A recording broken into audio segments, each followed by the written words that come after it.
గత 5 ఏళ్ల పాటు అదే వ్యక్తిత్వాల హననాలు, అదే కుటుంబ సభ్యుల్ని మహిళలను బయటికి తీసుకొచ్చి లాగి మాట్లాడాలు, అధికారంలో ఉన్నప్పుడు అదే చేశారు, అధికారం పోయాక కూడా అదే చేస్తున్నారు. వైసీపీ వాళ్ళ బుద్ధి మారదా? ఇంకా మీడియా ముందుకు వచ్చినప్పుడు మీరు పాలసీల పరంగా విమర్శించండి, శాఖల పరంగా దానిలో జరిగినట్టు అభివృద్ధి పరంగా లోటుపాట్ల పరంగా డిబేట్లు చేయండి. పవన్ కళ్యాణ్ గారి గురించి మాట్లాడాలన్నా లేదా కూటమి గవర్నమెంట్ గురించి మాట్లాడాలన్నా ఖచ్చితంగా మీరు చేసింది, చేయాల్సింది, ఇప్పుడు జరుగుతుంది, జరగాల్సింది వీటి గురించి క్వశ్చన్ చేయండి.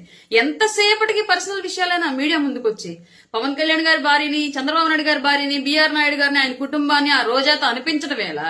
ఇవాళ తిరిగి సమాధానం చెప్తే పొద్దున్నుంచి గగ్గోలు పెట్టడం ఎలా? అసలు ఎందుకని? మీ భారతిరెడ్డి గారు ఏమైనా బ్రహ్మ పదార్థమా ఏంటి? ఆవిడంటే మీరందరూ గగ్గోలు పెట్టేస్తున్నారు, బట్ మమ్మల్ని మాత్రం గత 5 ఏళ్ల పాటు మీ ఇష్టం వచ్చినట్టుగా వ్యక్తిత్వ హననాన్ని పాల్పడ్డారు కదా. మా వ్యక్తిగతంగా ఎంత డ్యామేజ్ చేయడానికి ట్రై చేశారు మీరు. డబ్బులు పెట్టి మరి పేటిఎం బ్యాచ్ ని క్రియేట్ చేసి మరి మా ఫోటోలు మార్ఫింగ్లు ఎక్కడెక్కడ అడ్డమైనటువంటి సైట్ల నుంచి డౌన్లోడ్ చేసి వాళ్ళకి మా ఫేస్లను డౌన్లోడ్ అతికించేసి మార్ఫింగ్లు చేసి ట్రోలింగ్లు చేసి మాకు వ్యక్తిగతంగా అడ్డమైనటువంటి సంబంధాలను అంటగట్టి పెళ్లిళ్లు చేసి రికార్డింగ్ డాన్సులు అని చెప్పేసి ఇలా రకరకాలుగా మమ్మల్ని అన్ని రకాలుగా వ్యక్తిత్వ హననాలకు పాల్పడ్డారు కదా. ఆ రోజు మేము ఆడాలని గుర్తురాలేదా? భారతిరెడ్డి పుట్టినట్టు మేము పుట్టలేదా? భారతిరెడ్డిని పెంచినట్టు మా తల్లిదండ్రులు మమ్మల్ని పెంచలేదా? మమ్మల్ని అన్నప్పుడు బాధలేదా మాకు? ఆ రోజు మీకు ఎవరికి సిగ్గు, బుద్ధి, ఏ జ్ఞానం, ఏ బుర్రలో లేవా? ఇవాళ జగన్మోహన్ రెడ్డి గారి గురించి అలాగే భారతిరెడ్డి గారి గురించి మాట్లాడడంలో మీ అందరికి బాధలు వచ్చేస్తున్నాయా?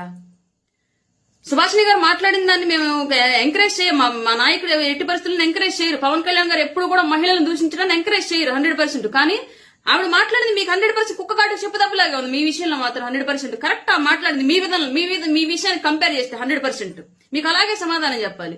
రోజా మీడియా ముందుకు వచ్చి ఆవిడ ఏ విషయం పాలసీ పరంగా క్వశ్చన్ చేయమని చెప్పండి. నాయకులను ఎవరినైనా సరే, కూటమి నాయకుల్ని, పవన్ కళ్యాణ్ గారిని, చంద్రబాబు నాయుడు గారిని ఎవరినైనా సరే, వాళ్ళ ఇంట్లో విషయాలు ఈవిడికెందుకు? పాలు పితుకుతున్నారని చెప్పేసి మహిళలను ప్రస్తావించడం ఒక మహిళ, పురుషుల్ని నోట్లో ఐస్ క్రీమ్ పెట్టుకున్నారని చెప్పేసి అడగడం ఏంటి ఒక మహిళ? ఇదే మీరు ఎంకరేజ్ చేస్తున్నటువంటి విధానం. గత 5 ఏళ్ల పాటు తిట్టిన వాళ్ళందరికీ మంత్రి పదవులు, కార్పొరేషన్ చైర్మన్లు కట్టబెట్టుకుంటూ వెళ్ళిపోయారు. ఇప్పుడు అధికారం లేదు, అయినా సరే ఇప్పుడు కూడా అదే తిట్లు ఎంకరేజ్ చేస్తున్నాడు జగన్మోహన్ రెడ్డి. జగన్మోహన్ రెడ్డి చేసిన పవన్ కళ్యాణ్ గారు చేయరు, గుర్తుపెట్టుకోండి. పవన్ కళ్యాణ్ గారు రాజకీయంలోకి మహిళలను తీసుకొచ్చి మాట్లాడడం అనే విషయాన్ని ఎట్టి పరిస్థితులను ఎంకరేజ్ చేయరు. నాతో ఎన్నో సందర్భాలు డిస్కషన్ చేశారు ఆ విషయం.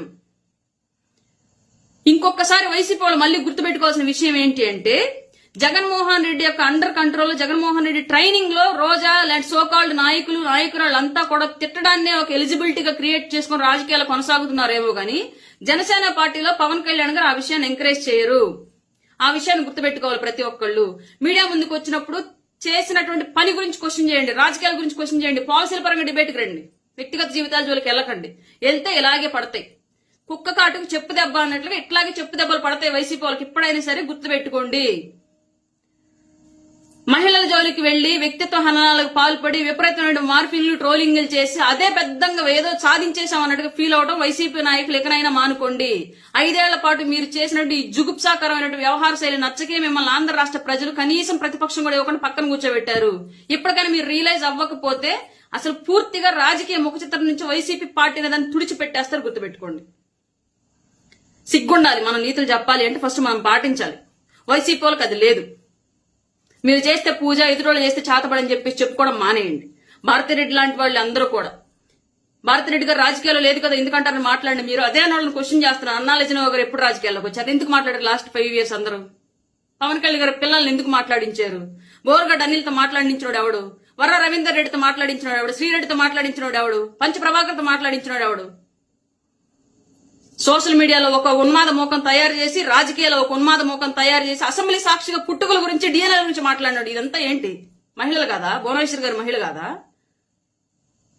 మీ ఇళ్లలో వాళ్లే మహిళలు అనుకోవటం, మిగతా వాళ్ళ ఇళ్లలో వాళ్ళు మహిళలు కాదనుకోవటం.